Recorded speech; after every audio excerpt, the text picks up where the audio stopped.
I'd like to talk about graphing in two variables and the slope of a line, and then I'd like to conclude this with an explanation of how we can use the slope in order to do a fast graph. So you'll have a fantastic method of drawing a graph of a straight line. Let me start with something that you already know. I always like to start with something that you already know. For example, if I had an equation like x plus 4 equals to 6, could you solve that? Yes. In about a half a second, right? What would it be? X equals 2. X equals 2. And what if you had a longer problem? Let's say you have an example like x squared plus 2x minus 8 equals to 0. Would you be able to solve that one? Is this a different kind of equation compared to this one? This is what we call a linear equation because it's just got plain old x's in it. This is a quadratic equation because it has an x squared in it. And when we solve this one, what do you get? Factor it. X plus 4, x minus 2 equals 0. So x equals to negative 4 and x equals to 2. Okay?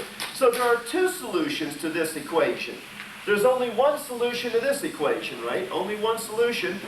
But anyway, when we have a problem with just x, we can solve that equation, right? In most cases. Now, some equations we won't be able to solve, I'm sorry to say. You'll have to wait till higher math to learn how to do that.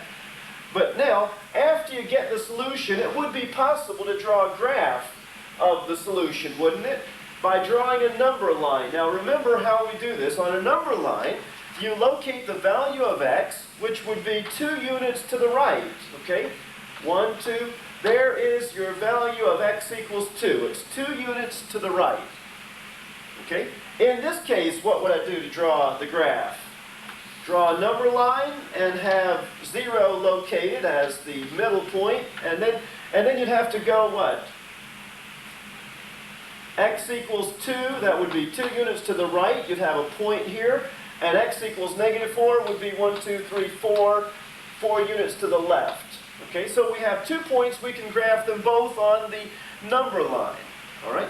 Now, I always like to introduce a new idea by referring back to an old idea, something you already know how to do, so you'll have something to tie it to.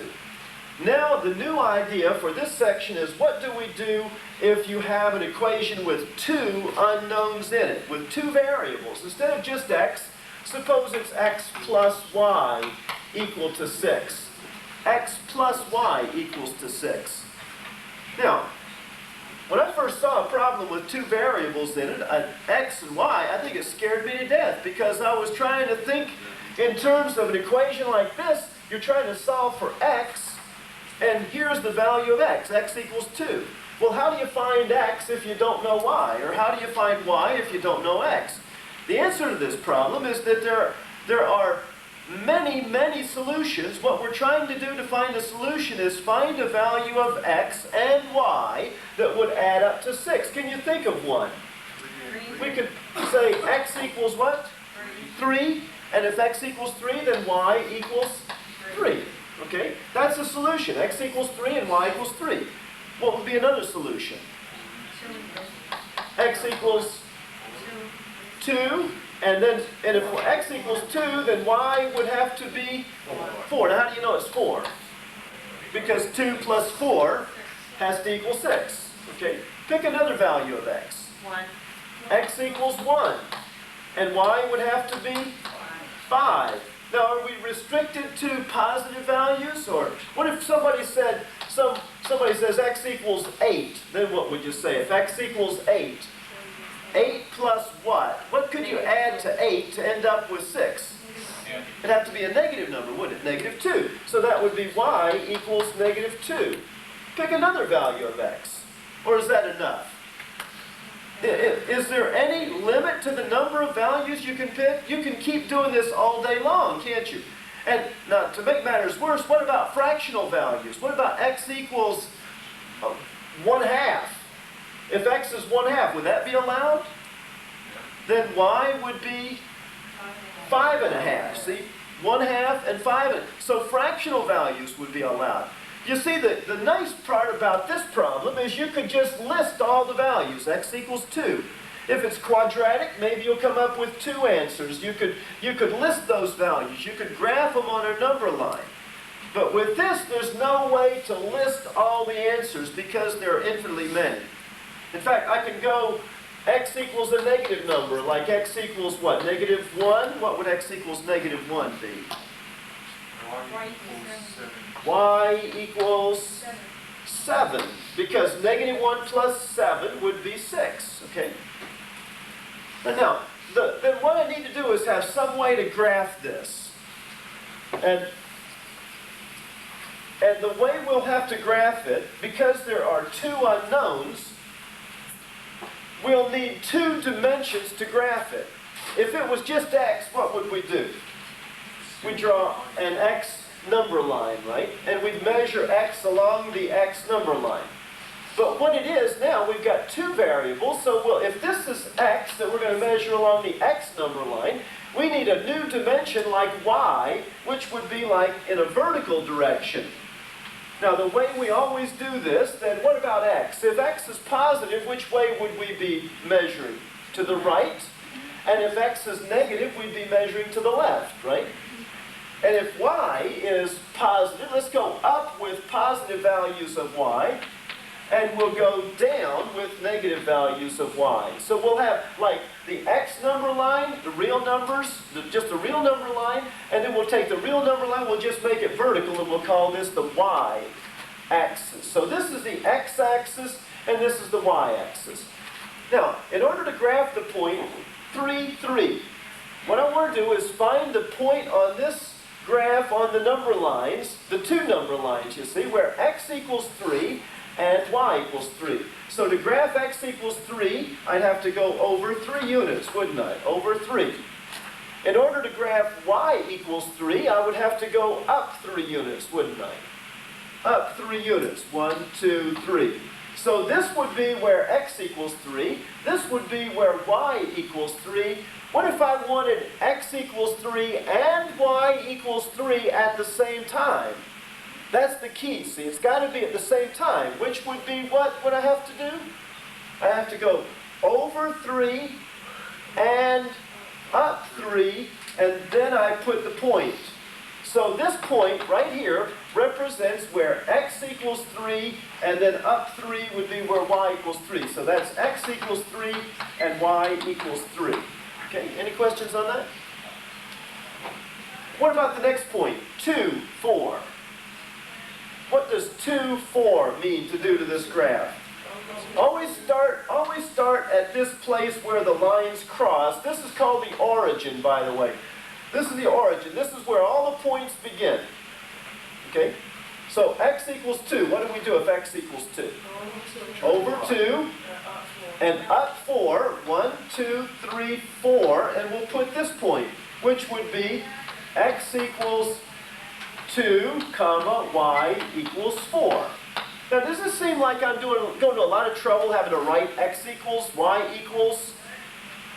Would it be a shortcut if we just shorten this up? Instead of having to write x equals, y equals, let's just put the x number first and the y number second. That would be 3, comma, 3.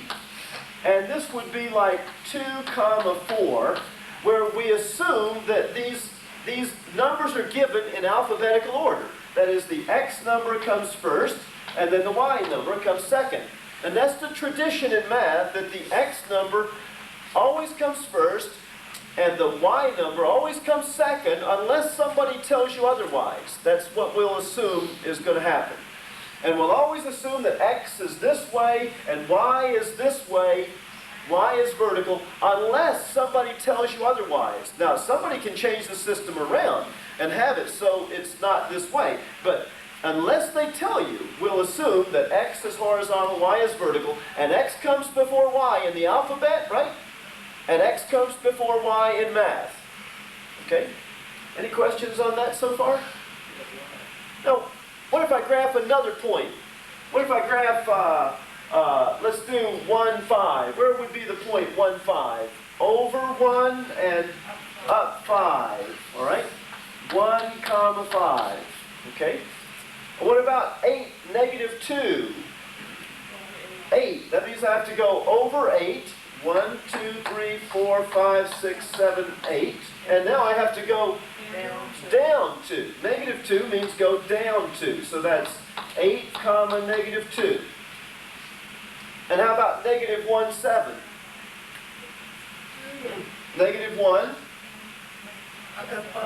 Negative 1 means left 1. X is negative 1, so we go left 1, and then we go up 7. Ooh, that's going to be hard. 1, 2, 3, 4, 5, 6, 7. That's all right. Negative 1 and up to 7. Now, do you notice something about all these points that I've graphed? If I did them accurately, they all lie on a straight line, don't they? They all lie on a straight line. So if I want to, I can just draw this line by, well, I think I might be off by a little bit on that one. Am I? Forgive my inaccuracy. All right? And then just draw the line that connects those. Ooh, well, sorry about that. And all this is on video too. I think I was off by that point. Okay. So if you do this accurately, it will all lie on the same straight line. Okay? Now, the next question is, how many points do you have to do in order to get a straight line? Well, we did 3 or 4, but actually 2 points would determine the line, right?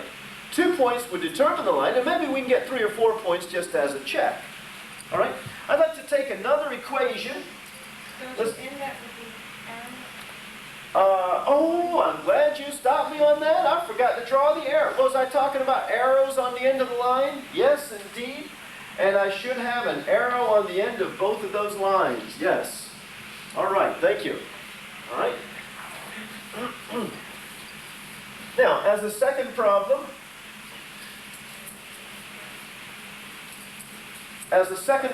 let's see something like y equals x plus 2. Now, in this case, the problem is written in the form of y equals x plus 2. And it's convenient for me to just make a table of values, and let's say x and y. Pick a value of x.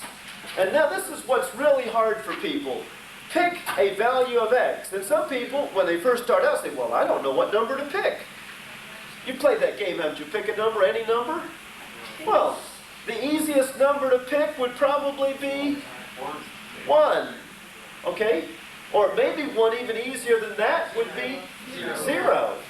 So I don't know. 0 is one of my favorite numbers because if I said x equals 0, in other words, now, when I put 0 for x, what I want to do is substitute 0 in place of the x. Put that 0 in place of the x. Now tell me what y would have to be if x is 0. 2. You see that? Right, now we need another value of x. 1. All right? 1. If x is 1, now instead of 1, instead of 0, let's put 1. What would you have for y? 1 plus 2 would be 3. Now pick another number for x. 2. All right? And what would that give you for y? 4. Pick another. Is that enough, or should we get one more? Do we have somebody in the back of the room, some wise guy that's got a big number? What number would you pick? 675. 675. Oh my. All right, now, if x is 675, then what is y? Too big of a number. 13, 4, 0. No, wait. It's not that bad. You said x is 675. So now y is going to be 675 plus 2, which would be? 677. 677. Is that it? Okay. Better stay away from those big numbers. All right. Fine, my brain. Now, that wasn't so hard. And I just wanted to use that as a point to show you that when I said you can pick any number you want, I mean you can pick any number you want. Any number you want. Now some people will say, well, if I pick different numbers, I'm going to get different values. Yes, you're going to get different values, but when you graph the points, you'll get the same line every time. So now, what I want to do is draw the graph and see if I can graph these points. Let's let x equal 0 and y equal 2. Now, what that means is start at this point, 0, 0, and go over 0, go x equals 0. All right? Want to see me do it again? Yeah, one more time. All right, there. All right? Now, that's x equals 0. I go to the right 0.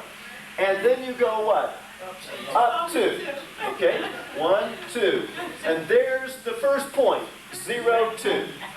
The next point is 1, 3. Okay? 1, 3. So I need to start at the 0 point again, which is what I call the origin. That's the place where everything starts, isn't it? The origin? That a nice name for it? 1, 3.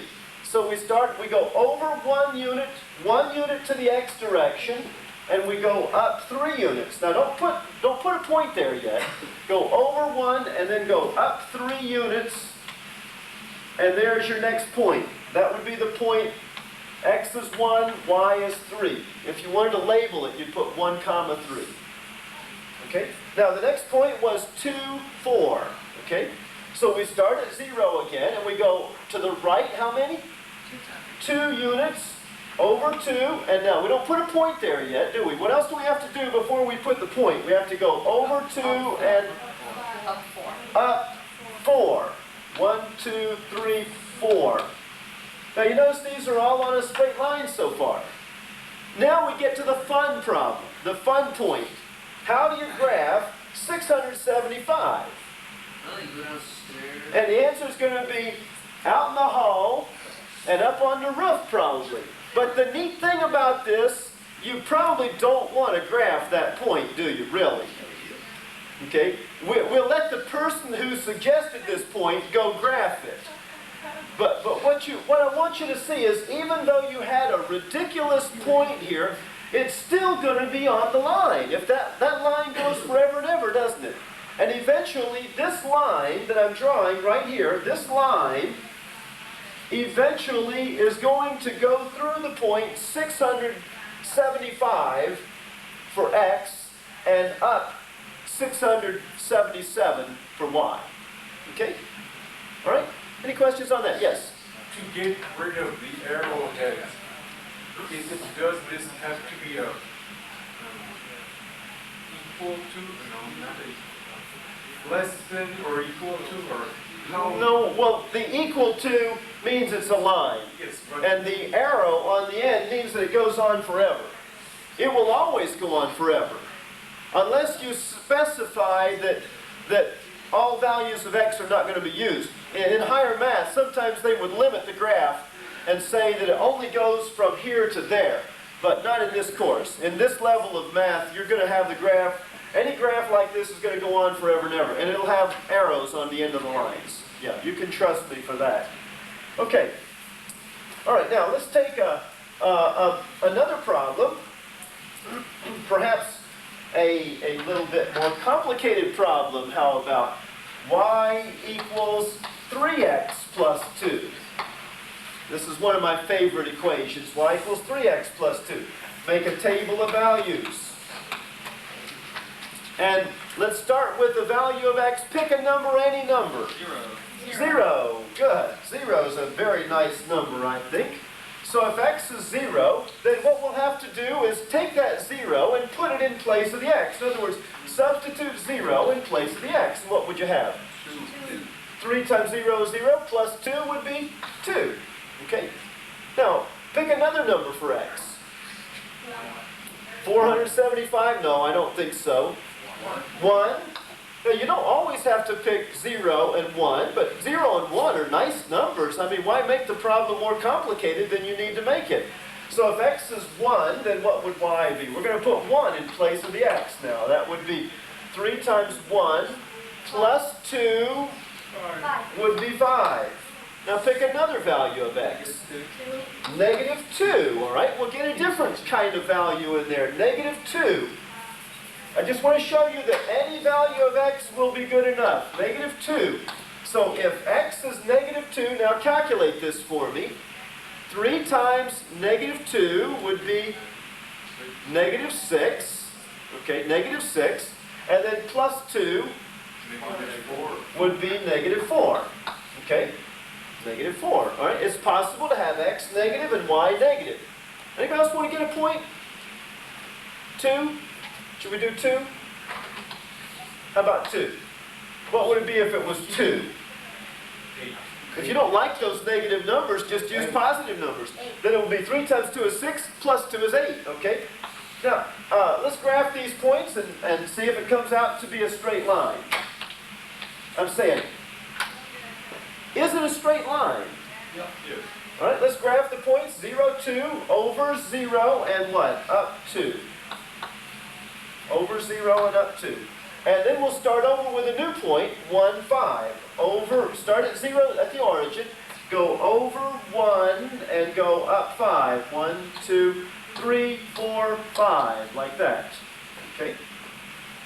Uh-oh, negative 2, negative 4. Now how do we graph the point negative 2 and negative 4? I'm glad we did this one because we never had one before where both of them are negative. What do we do?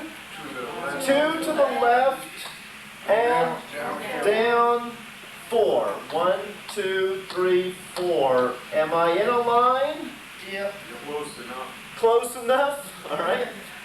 All right. Now, how about 2, 8 for an extra point? That means go back to 0, 0 and start here. Go 2, 1, 2, and up 8. Now, I'm already up 5, aren't I, to here? So I need to go up 3 more. 1, 2, 3. And it's close. It looks like it's almost a straight line. If I had done it more accurately, it would be exactly a straight line. So now you just draw the line connecting those points. And what else do I need to remember? Arrows on the line, okay? Do we mark you wrong if you don't put arrows on the line? I'm not going to say. Do it. I'm not going to say. There, All right. what do you mean? Okay, now, Fail. let's do a problem like y equals negative 3x plus 2. Y equals negative 3x plus 2. Now I'm going to make you put some negatives in there, aren't I? So I make my table of values. And what would you start off with for x? You can use anything in the world you want. 0, okay? X equals 0. Now if x equals 0, then we'll have to take what? Negative 3 times 0, which is 0. And then plus 2 would be 2. All right? Now take another value of x. 1. If x is 1, now what? We'll put the 1 in place of the x. Negative 3 times 1 is negative 3. Plus 2 would be negative 1. Okay, that's good. Now, another number for x? 2. All right, if x is 2, then we're going to have negative 3 times 2, negative 6, plus 2 would be negative 4. Okay? Any questions on that? Is that enough? How many does it take? 2 and maybe 3 for a check? Because it looks like these are all going to be straight lines. By the way, that's something I hope we'll be thinking about. Will they all be straight lines? Because if you know it's always going to be a straight line, then that tells you you only need a couple of points. On the other hand, if it's not a straight line, then we'll have to take more points to make sure we get it right. Now draw the graph, and the graph would look like this. And let's see, if x is 0, y is 2. So that would be over 0 and up 2, right? 1 and negative 1, what's this going to do? Over 1 and down 1, okay?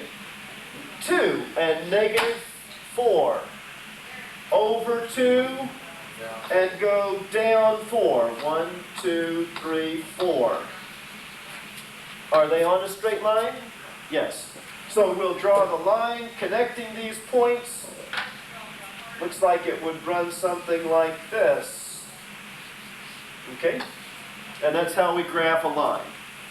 Okay, now I'd like to refer to the handout that you have, and if you don't have, if you're watching this by the videotape, these handouts are readily available all over campus. I believe they use them in the labs for basic algebra. I believe it's a handout called The Slope of a Line.